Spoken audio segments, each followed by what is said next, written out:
नमस्कार मित्रांनो, मी नागसेंदारचे. सरकार कॉक्रोच जनता पार्टीला का चिरडू पाहत आहे?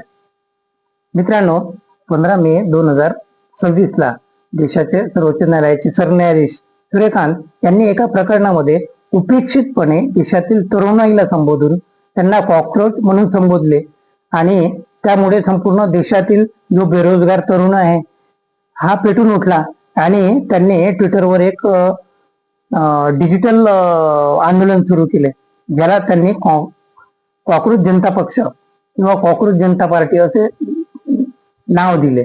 आणि या कॉक्रोच जनता पार्टीच्या पाठीमागे देशातील संपूर्ण तरुण हा एकवटला आणि सरकारच्या चुकीच्या नीतीविरुद्ध आणि सरन्यायाधीशाच्या चुकीच्या विधानाविरुद्ध पेटून उठला.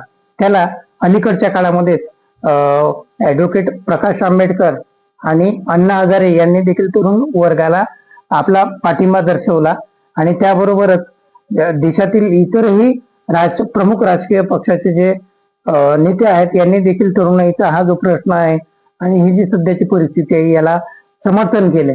परंतु मित्रांनो, सरकारला या कॉक्रोच जनता पार्टीला जो चिरडण्याचा प्रयत्न करत आहे, जो त्यांचे ट्विटर अकाउंट बंद करून त्यांचे जे इंटरनेट आणि बाकी गोष्टी सीज करून सरकार याच्यातून काय करू पाहत आहे, आपल्याला याबद्दल काय वाटते? आपण आपले मत कमेंटद्वारे कळवा आणि माझ्या व्हिडिओला लाईक आणि शेअर करा आणि चॅनल सबस्क्राईब करा.